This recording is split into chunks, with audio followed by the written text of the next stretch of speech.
Parliament ఎన్నికలకు సమయం సమీపిస్తుండడంతో అధికార పార్టీ కాంగ్రెస్తో పాటు విపక్ష పార్టీలు కూడా ఎంపీ అభ్యర్థుల ఎంపికపైన దృష్టి పెట్టాయి. ముఖ్యంగా కాంగ్రెస్ పార్టీ గత ఎన్నికల్లో అసెంబ్లీ ఎన్నికల్లో విజయం సాధించిన తర్వాత ఉత్సాహంగా ఉన్నారు. పార్టీ నేతలు అంతా కూడా ఉత్సాహంగా ఉన్నారు. అదే ఉత్సాహంతో ఎంపీ సీట్లను కూడా పెద్ద ఎత్తున గెలుచుకోవాలనేటువంటి పట్టుదలతో ఉన్నారు. ముఖ్యంగా గత 2018 ఎన్నికల్లో కేవలం 2 సీట్లకే పరిమితమైంది కాంగ్రెస్ పార్టీ. ఈసారి 15 సీట్లు, ఎలాగైనా 15 సీట్లు కైవసం చేసుకోవాలనేటువంటి పట్టుదలతో అధికార పార్టీ ఉంది. ముఖ్యంగా ఇవాళ మనం చూసినట్లయితే కాంగ్రెస్ పార్టీలో ఎంపీ సీట్ల కోసం చాలామంది ఆశావాహులు పోటీ పడుతున్నటువంటి పరిస్థితి మనం చూస్తున్నాం. ముఖ్యంగా ఉత్తర తెలంగాణలో కొంచెం అంటే తక్కువ మంది ఉన్నారు. పోటీకి పడేటువంటి ఆశావాహుల సంఖ్య చాలా తక్కువ మంది ఉన్నారు. కానీ దక్షిణ తెలంగాణలో ఎక్కువ మంది అభ్యర్థులు పోటీ పడుతున్నటువంటి పరిస్థితి ఉంది. దీన్ని దృష్టిలో పెట్టుకొని కాంగ్రెస్ హైకమాండ్ అలాగే రాష్ట్ర నాయకత్వం కూడా అభ్యర్థులను ఎంపిక చేసేటువంటి కసరత్తు చేసేటువంటి దాంట్లోనే ఉన్నారు. ఇప్పుడు ప్రస్తుతం మనం చూసినట్లయితే ఆదిలాబాద్ నుంచి అభ్యర్థులు పోటీ పడుతున్నటువంటి అభ్యర్థుల సంఖ్య కూడా పెద్ద ఎత్తున ఉన్నటువంటి పరిస్థితి మనం చూస్తున్నాం. ముఖ్యంగా ఆదిలాబాద్ నుంచి గతంలో అంటే అసెంబ్లీ ఎన్నికల్లో టికెట్లు ఆశించి భంగపడినటువంటి నేతలు కొంతమంది ఉంటే లాస్ట్ టైం త్యాగం చేసినటువంటి టికెట్లు త్యాగం చేసిన వాళ్ళు ఉన్నారు. కొంతమంది ఓడిపోయి మళ్ళీ ఎంపీ సీట్ల కోసం ఎదురు చూస్తున్నటువంటి వాళ్ళు ఉన్నారు. అలాగే ఇవాళ మనం చూసినట్లయితే ఆదిలాబాద్ నుంచి ముఖ్యంగా రేఖా నాయక్ పోటీలో ఉన్నారు. నరేష్ జాదవ్, సేవాలాల్ రాథోడ్, ప్రకాష్ రాథోడ్, ఈ ఐఆర్ఎస్ ఆఫీసర్, ఈయన కూడా అక్కడి నుంచి టికెట్ ఆశిస్తున్నారు. అలాగే జహీరాబాద్ నుంచి సురేష్ షెట్కార్తో పాటు మాజీ మంత్రి చంద్రశేఖర్ కూడా అక్కడి నుంచి టికెట్ ఆశిస్తున్నారు. మెదక్ నుంచి తూర్పు జగ్గారెడ్డి, విజయశాంతి, తుమ్కుంట నర్సారెడ్డి, ఈ ముగ్గురు పేర్లు ప్రధానంగా వినబడుతున్నాయి.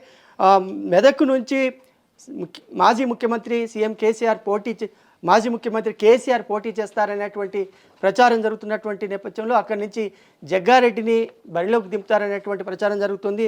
ముఖ్యంగా ఇక్కడి నుంచి ముగ్గురు పేర్లు, తూర్పు జగ్గారెడ్డి, విజయశాంతి, తుమ్కుంట నర్సారెడ్డి, ముగ్గురు పేర్లు కూడా వినబడుతున్నాయి. అలాగే నిజామాబాద్ నుంచి షబ్బీర్ అలీ పేరు వినబడుతుంది ప్రధానంగా. అలాగే PCC working president Mahesh Goud, Eravathri Anil, Akula Lalitha, Dilraj, cine producer Dilraj పేరు కూడా ప్రధానంగా వినబడుతుంది. నిజామాబాద్ నుంచి పోటీ చేస్తారనేటువంటి ప్రచారం ప్రధానంగా వినబడుతుంది. అలాగే మహబూబ్నగర్ నుంచి వంశీ చందర్ రెడ్డి, సీతాదయాకర్ రెడ్డి, శివసేన రెడ్డి, హర్షవర్ధన్ రెడ్డి, ఈ నలుగురు పేర్లు వినబడుతున్నాయి. అలాగే నాగర్ కర్నూలు నుంచి బట్టి మల్లు రవి, ప్రధానంగా ఆయన లాస్ట్ టైం పోటీ చేయలేదు, టికెట్ ఆశించారు. కానీ ఎంపీ సీటు తనకు ఇస్తారనేటువంటి హామీతో ఆయన పక్కకు తప్పుకున్నారు.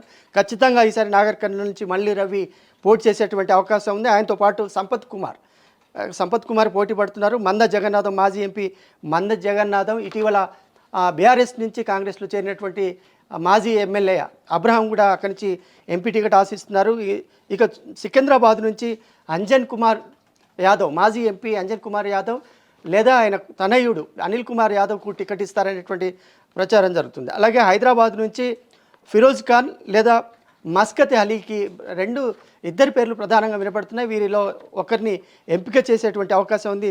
మల్కాజ్గిరి నుంచి అతిపెద్ద నియోజకవర్గం మల్కాజ్గిరి నుంచి మైనంపల్లి హనుమంతరావు లాస్ట్ టైం ఇప్పటికే ఆయనకి ఎమ్మెల్యే టికెట్ కూడా ఇచ్చారు. కానీ ఆయన అక్కడి నుంచి పోటీ చేసి ఓడిపోయినటువంటి పరిస్థితి. ప్రస్తుతం మైనంపల్లి అక్కడి నుంచి టికెట్ ఆశిస్తున్నారు. మైనంపల్లితో పాటు మధుయాస్కి, ఎల్బీ నగర్ నుంచి ఎమ్మెల్యేగా పోటీ చేసిన మధుయాస్కి కూడా అక్కడి నుంచి టికెట్ ఆశిస్తున్నటువంటి పరిస్థితి. అలాగే హరివర్ధన్ రెడ్డి, కుసుమ్ కుమార్, కమ్మ సామాజిక వర్గానికి చెందినటువంటి కుసుమ్ కుమార్ కూడా అక్కడి నుంచి టికెట్ ఆశిస్తున్నారు. ఆయన అతిపెద్ద అంటే అక్కడ కమ్మ సామాజిక వర్గం ఓట్లు ఎక్కువగా ఉంటాయి కాబట్టి అక్కడి నుంచి తను టికెట్ ఆశిస్తున్నటువంటి పరిస్థితి చూస్తున్నాము. అలాగే నల్గొండ నుంచి జానారెడ్డి నాగార్జున సాగర్ నుంచి తన తనయుడు పోటీ చేశాడు. ఆయన పోటీ నుంచి తప్పుకున్నారు. ఈసారి ఖచ్చితంగా నల్గొండ ఎంపీ సీట్ నుంచి, ఎంపీ స్థానం నుంచి జానారెడ్డి పోటీ చేస్తారనేది ప్రధానంగా వినపడుతున్నటువంటి మాట. ఒకవేళ అక్కడి నుంచి మరొక Patel Ramesh Reddy last time MLA ticket ఆశించి భంగపడ్డారు, అంటే ఎమ్మెల్యే టికెట్ని త్యాగం చేశారు. ఖచ్చితంగా పటేల్ రమేష్కి అక్కడి నుంచి సీట్ ఇచ్చేటువంటి, ఎంపీగా పోటీ చేయించేటువంటి అవకాశం ఉంది అనేటువంటి ప్రచారం జరుగుతుంది. ఒకవేళ పటేల్ రమేష్ రెడ్డిని అక్కడి నుంచి పోటీ చేయిస్తే జానారెడ్డికి భువనగిరి ఎంపీ సీట్ ఇచ్చేటువంటి అవకాశం ఉంది అనేటువంటి చర్చ కూడా జరుగుతుంది. అలాగే భువనగిరి నుంచి చామల కిరణ్ రెడ్డి పేరు ప్రధానంగా వినబడుతుంది. చామల కిరణ్ రెడ్డితో పాటు కోమటిరెడ్డి లక్ష్మి, మాజీ ఎంపీ కోమటిరెడ్డి రాజగోపాల్ రెడ్డి సతీమణి కోమటిరెడ్డి లక్ష్మి పేరు ప్రధానంగా వినబడుతుంది. అలాగే కుంభం అనిల్ కుమార్ కూతురు కుంభం అఖిల పేరు కూడా వినబడుతుంది. వారితో పాటు బీసీ నేత బండి సుధాకర్ గౌడ్ కూడా అక్కడి నుంచి టికెట్ ఆశిస్తున్నటువంటి పరిస్థితి.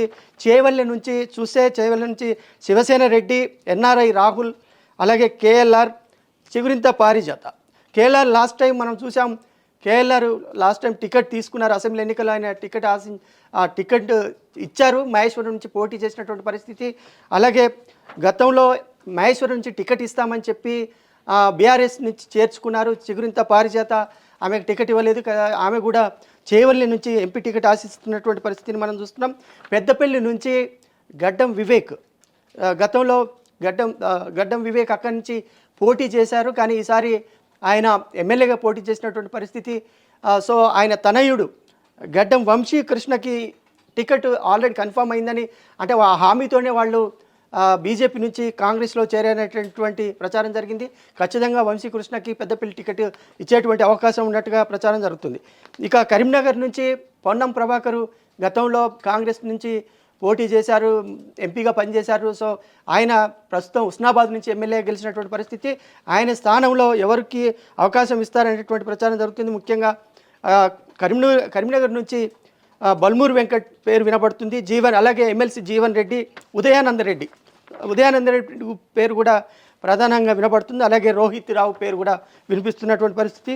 ముఖ్యంగా ఖమ్మం స్థానానికి వచ్చినట్లయితే గతంలో అక్కడి నుంచి పోటీ చేసి గెలిచినటువంటి మాజీ ఎంపీ రేణుక చౌదరి పోటీలో ఉన్నారు. అలాగే పొంగులేటి శ్రీనివాసరెడ్డి సోదరుడు పొంగులేటి ప్రసాద్ రెడ్డి అక్కడి నుంచి టికెట్ ఆశిస్తున్నారు. అలాగే రాజేంద్ర ప్రసాద్, పొట్ల నాగేశ్వరరావు, నాగ సీతారాములు గతంలో అక్కడి నుంచి టికెట్ కొత్తగూడెం నుంచి టికెట్ ఆశించినటువంటి వీళ్ళంతా కూడా మాకు ఎంపీ స్థానం కేటాయించాలి, ఎంపీ టికెట్ కేటాయించాలనేటువంటి అభ్యర్థన పార్టీ హైకమాండ్కు వాళ్ళకు చెప్తున్నటువంటి, వాళ్ళు అభ్యర్థిస్తున్నటువంటి పరిస్థితి. అలాగే వరంగల్ నుంచి ముఖ్యంగా అద్దంకి దయాకర్ పేరు ప్రధానంగా వినపడుతుంది.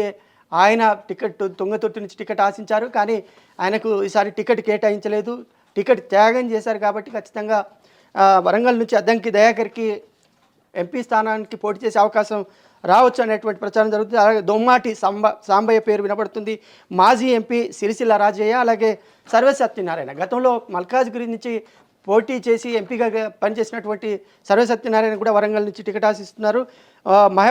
మహబూబాబాద్ నుంచి బెల్లయ్య నాయక్ చాలా కాలంగా ఆయన పార్టీని పట్టుకొని ఉంటున్నారు, పార్టీలో పనిచేస్తున్నారు.